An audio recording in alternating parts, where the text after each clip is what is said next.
Commander Sarah Chen pressed her face against the reinforced viewport of the UES Defiant, watching as the massive alien dreadnought approached through the starfield. The vessel was unlike anything in human records, organic curves blended with crystalline structures that pulsed with bioluminescent energy. After 18 months of first contact protocols and diplomatic exchanges, this moment would determine humanity's fate in the galactic community. "Incoming transmission from the Zephyrian flagship," reported Lieutenant Morrison from the communications station. "They're requesting you specifically, Commander. The Queen wishes to speak with you alone." Sarah's stomach tightened.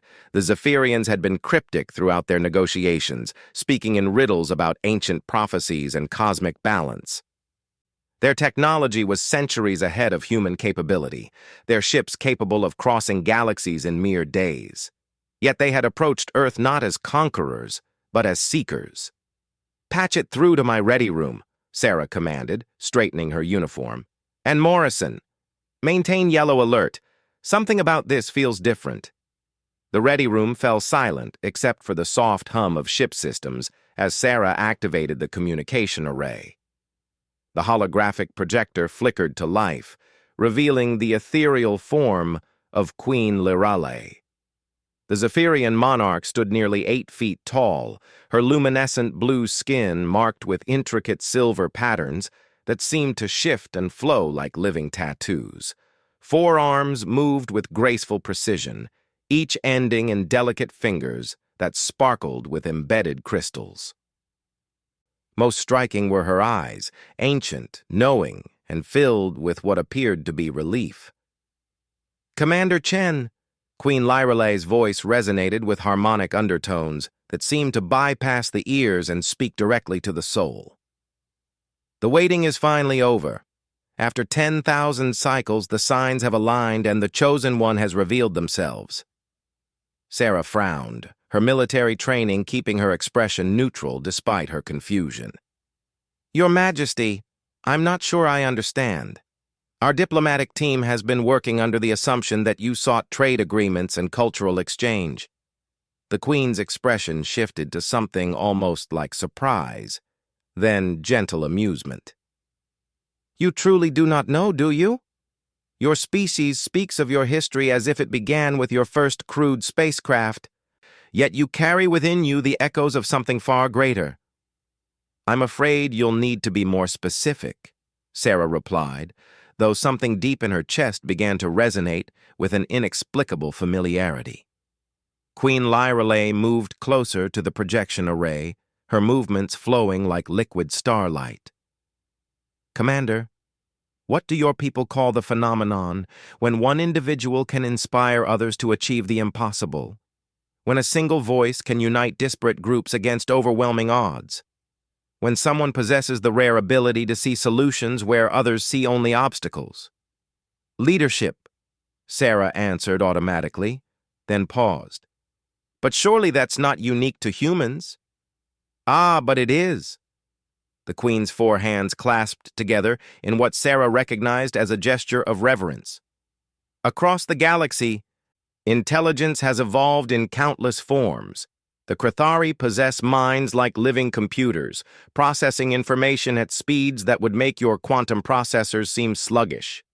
The Vorthak can manipulate matter at the molecular level through pure thought.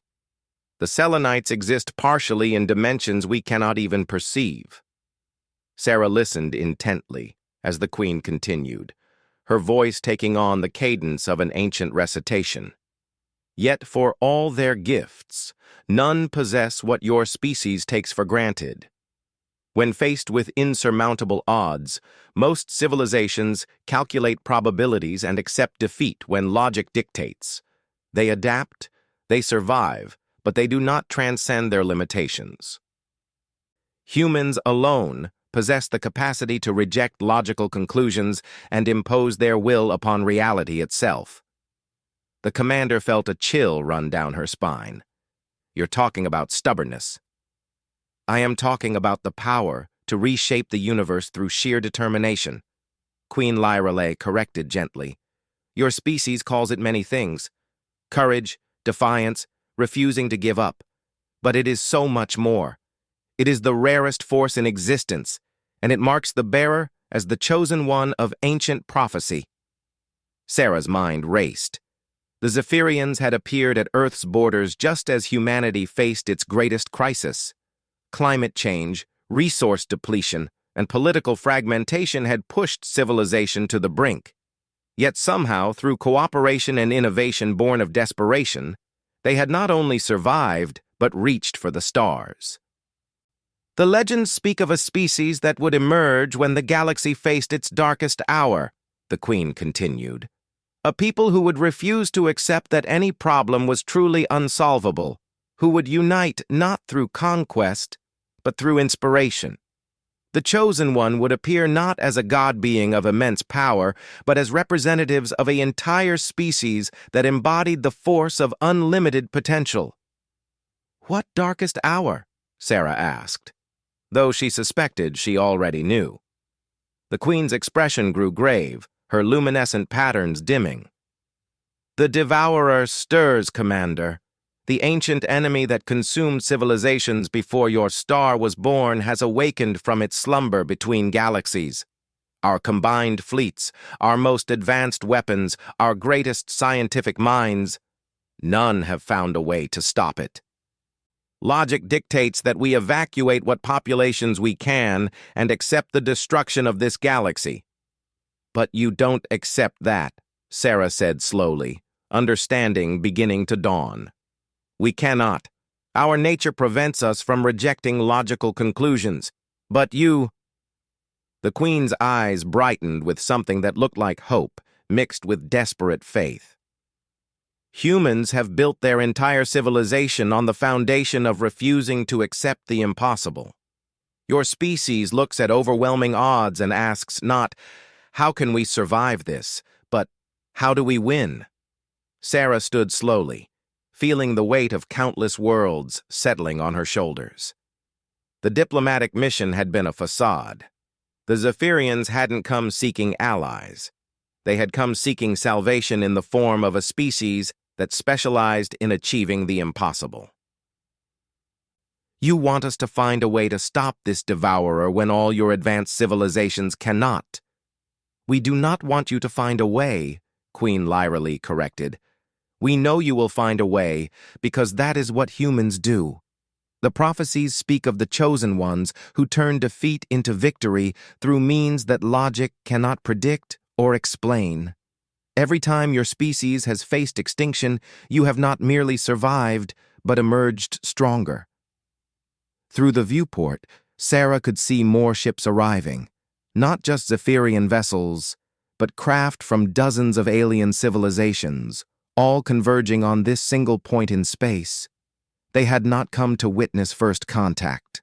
They had come to witness the fulfillment of a prophecy 10,000 years in the making. "What exactly are you asking of us?" Sarah asked, though she suspected the answer would change everything. The Queen's voice carried the weight of entire civilizations placing their hope in human hands. "We ask you to do what only humans can do, Commander Chen. We ask you to save the galaxy by refusing to accept that it cannot be saved." As the implications washed over her, Sarah realized that humanity was about to face its greatest test, and the entire galaxy was betting everything on the one trait that made humans unique among the stars, their absolute refusal to give up. The war room aboard the UES Defiant had been hastily expanded to accommodate representatives from 17 different alien species. Sarah stood before a holographic display showing the approaching threat, while delegates from across the galaxy watched with expressions ranging from desperate hope to barely concealed terror. Dr. Elena Vasquez, Earth's leading xenobiologist, struggled to process the data streaming in from various alien sensors.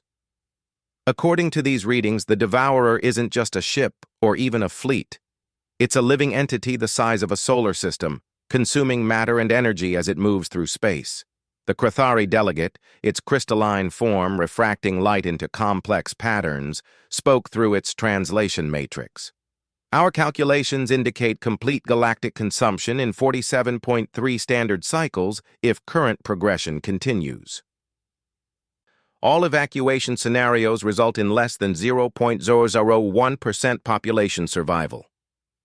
Your people always think in terms of evacuation, said Captain Rodriguez, Sarah's tactical officer, studying the alien data with characteristic human skepticism.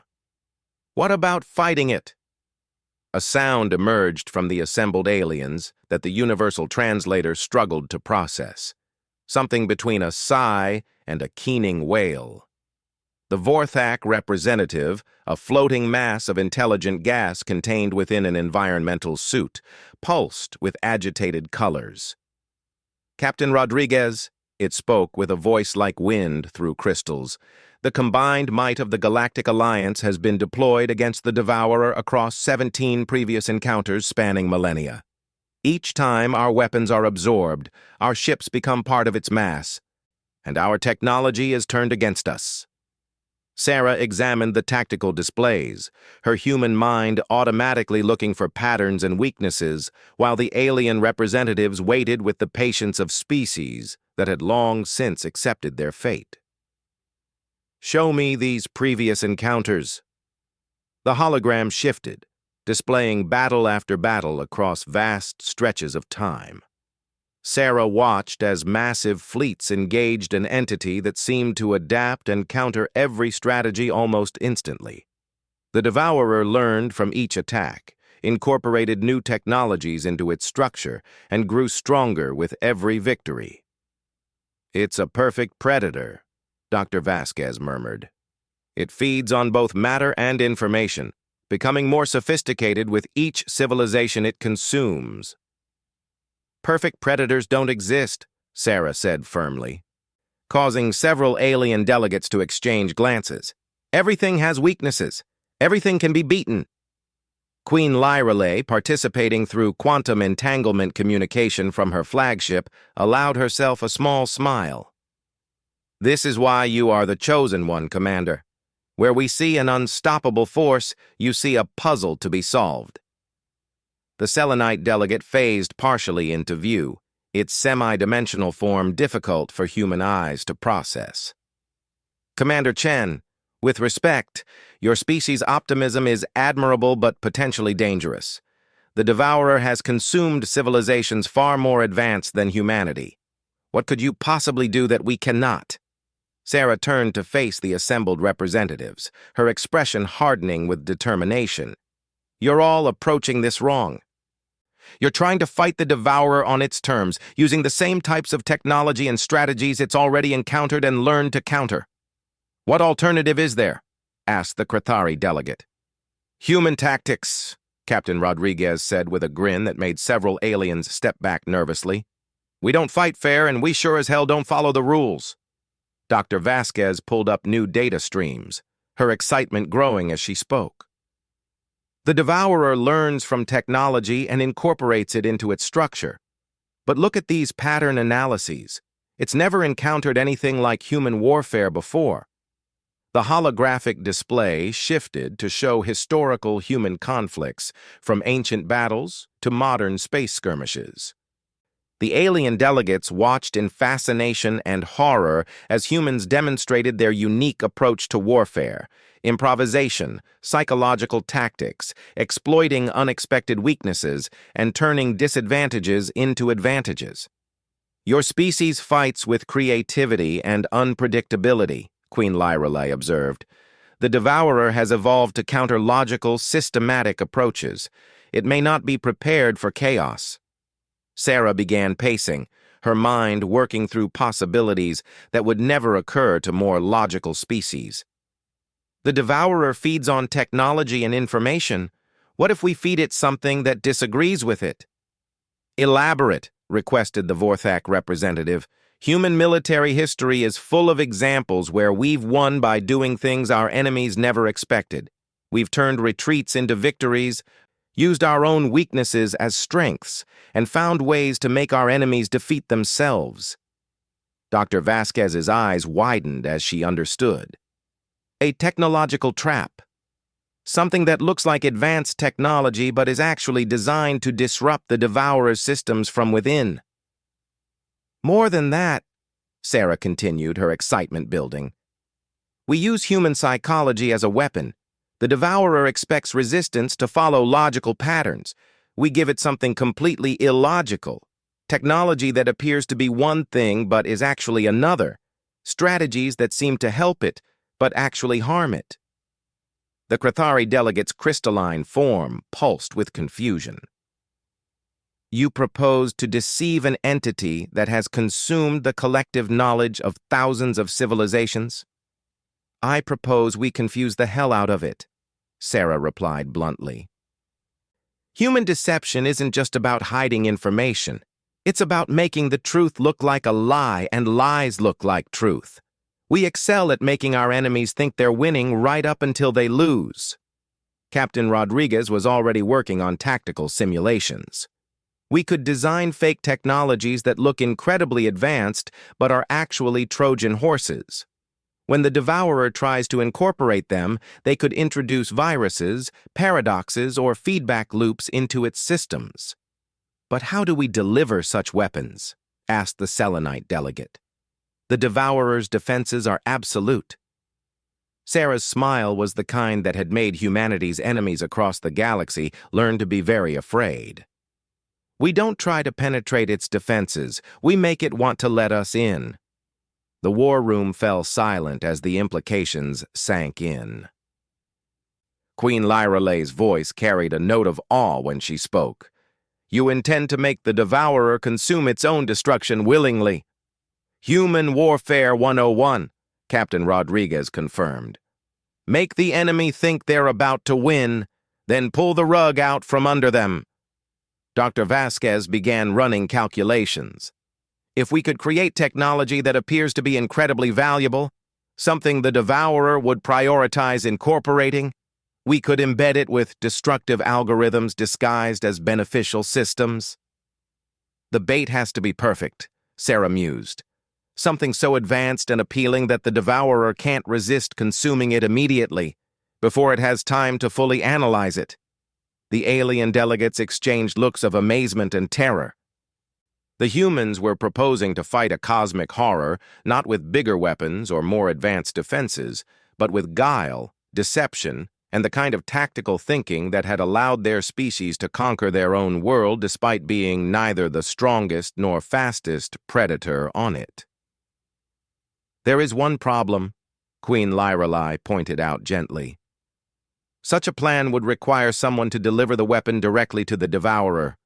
The volunteer would almost certainly be consumed in the process. Sarah met the Queen's gaze steadily. Then it's a good thing humans specialize in impossible missions and last stands.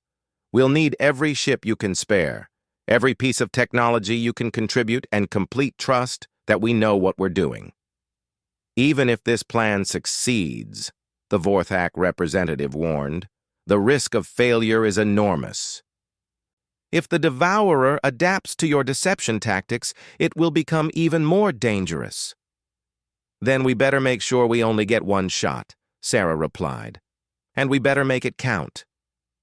As the assembled delegates began to grasp the audacious scope of the human plan, Queen Lyrale felt the first stirring of hope she had experienced in centuries. The chosen ones were not planning to fight the devourer. They were planning to trick it into destroying itself, using humanity's greatest weapon. Their absolute refusal to accept that any enemy was truly unbeatable. 6 months later, the largest fleet in galactic history hung in space at the edge of the Kepler system, watching as the devourer approached like a living storm of dark matter and corrupted starlight.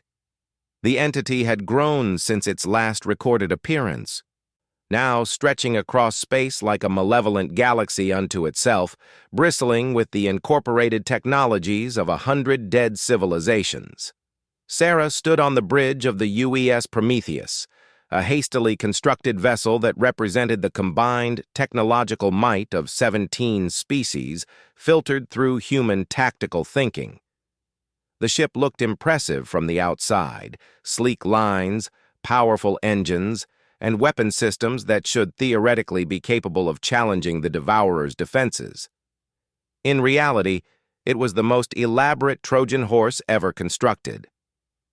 All systems are green, reported Commander Park from the engineering station. The quantum consciousness transfer matrix is ready for activation. Dr. Vasquez monitored the biological components of their weapon from her station. The viral algorithms are stable and hidden within the primary processing cores. Once the Devourer attempts to integrate our technology, it should take approximately 17 minutes for complete system infiltration. 17 minutes to save the galaxy, Sarah murmured, then activated fleet communications. All ships, this is Prometheus. Phase 1 is go. Begin the retreat. Across space, the massive Allied fleet began what appeared to be a panicked withdrawal. Ships broke formation, some seeming to suffer system failures, others broadcasting distress signals in multiple languages. The performance was carefully orchestrated to look like a fleet realizing it was outmatched and fleeing in disorder. Queen Lyralei's voice came through on a private channel. The Devourer is responding as predicted. It's accelerating toward the retreating fleet rather than pursuing methodically. Good, Sarah replied. It thinks we're running scared. Let it think we're typical. The Prometheus hung back from the fleeing fleet, broadcasting powerful sensor signatures that made it appear to be a command vessel with critically important strategic systems. As the Devourer approached, tendrils of dark energy reached out like searching fingers, probing the human ship's defenses. Contact in 30 seconds, reported Lieutenant Morrison. The Devourer is focusing on us specifically. Sarah felt her heart pounding but kept her voice steady. All hands, prepare for consumption. Remember, we need to sell this performance all the way to the end. The bridge crew exchanged glances that mixed terror with determination. They all knew the plan required them to be actually consumed by the Devourer for the weapon to work. The quantum consciousness transfer matrix would theoretically preserve their minds and transmit them to safety, but it was untested technology built in desperate haste. Commander, Dr. Vasquez called out, I'm reading massive energy spikes from the Devourer's core. It's excited about consuming us. The biorhythms suggest it considers our technology particularly valuable. Perfect, Sarah thought. The Devourer was taking the bait exactly as hoped. Humanity had reverse-engineered their most advanced systems to appear even more sophisticated than they actually were, creating technology that looked incredibly valuable to an entity that fed on information and complexity. Hull breach in sections 12 through 15, Commander Park reported as dark tendrils pierced the Prometheus's outer hull. The Devourer is beginning direct integration. Sarah watched through the main viewer as their ship was slowly consumed by writhing darkness shot through with veins of alien light. The sensation was indescribable, like being digested by a living computer that wanted to understand every component of their technology and consciousness. Transfer matrix activating, Dr. Vasquez announced, her voice tight with concentration. Uploading crew consciousness to the quantum buffer. The bridge began to dissolve around them, not physically but informationally, as the Devourer absorbed the ship's structure and began processing its systems. Sarah felt her awareness fragmenting, experiencing the strange sensation of being copied, analyzed, and absorbed while simultaneously being transmitted elsewhere. Through the quantum link, she could sense the Devourer's vast intelligence examining their technology with something resembling hunger and satisfaction. It was cataloging their weapons, their engines, their computer systems, preparing to integrate everything into its own structure. Most importantly, it was consuming the quantum consciousness matrix, believing it to be capturing the strategic knowledge of the human command crew. It's working, she heard Dr. Vasquez's voice from what seemed like a great distance. The viral algorithms are integrating into the Devourer's core systems. It thinks they're beneficial processing upgrades. Sarah's consciousness flickered between the Prometheus and a backup ship stationed safely behind the Allied lines. The quantum transfer was working, but she could still feel echoes of what the Devourer was experiencing as it consumed their technology. The entity was pleased with its acquisition. The human technology appeared incredibly sophisticated, offering new methods of information processing and energy manipulation that surpassed anything in its vast memory banks. It began immediately incorporating these systems into its core functions, unaware that each integration was spreading a carefully crafted virus throughout its structure. Phase 2 initiated, she heard Captain Rodriguez announce from the backup ship. The Devourer has taken the bait completely. Through the quantum link, Sarah could perceive the virus beginning its work. Disguised as beneficial algorithms, it was actually introducing chaos into the Devourer's logical processes. Where the entity expected predictable system improvements, it was instead getting feedback loops, paradoxes, and contradictory instructions that its rigid intelligence couldn't resolve. The Devourer began experiencing something it had never encountered before: confusion. Its perfect information processing was being corrupted by human logic, or rather, human illogic. The viral algorithms mimicked human decision-making patterns, introducing creativity, intuition, and strategic unpredictability into systems designed for perfect efficiency. Massive energy fluctuations detected, Dr. Vasquez reported. The Devourer's core functions are destabilizing. It's trying to purge the viral systems, but they're too deeply integrated. Sarah watched through long-range sensors as the cosmic entity began to convulse through space, its dark matter structure flickering and shifting as it fought an internal war against its own newly acquired systems. The human virus wasn't just disrupting its functions. It was making the Devourer think like a human, forcing it to experience doubt, creativity, and the kind of chaotic decision-making that had driven humanity to conquer their galaxy despite being physically inferior to most other species. "It's beautiful." Queen Lyrale's voice came through with something approaching reverence. "The Devourer is defeating itself by trying to think like humans." The entity's coherent structure began breaking down as human-style consciousness patterns fought against its original programming. It was experiencing what humans took for granted: the ability to hold contradictory ideas simultaneously, to make decisions based on incomplete information, and to change strategies mid-plan based on intuition rather than logic. "Final phase," Sarah announced, her consciousness now fully restored to the backup ship. "The Devourer is about to learn why humans are the only species that actually enjoys impossible problems." Across space, the ancient entity that had consumed galaxies was tearing itself apart, trying to resolve the fundamental contradiction of being a perfect logical system infected with perfectly illogical human consciousness. It couldn't purge the viral algorithms without losing the valuable technology it had consumed, but it couldn't keep them without losing its essential nature. "Energy cascade failure detected," Commander Park reported with barely contained excitement. "The Devourer's core systems are collapsing into quantum uncertainty. It's literally forgetting how to exist." Sarah smiled as she watched the cosmic horror that had terrified the galaxy for millennia defeat itself by trying to understand human nature. "Signal the fleet. The Chosen Ones have just taught the universe's perfect predator the one lesson humans excel at. Sometimes the only way to win is to break all the rules."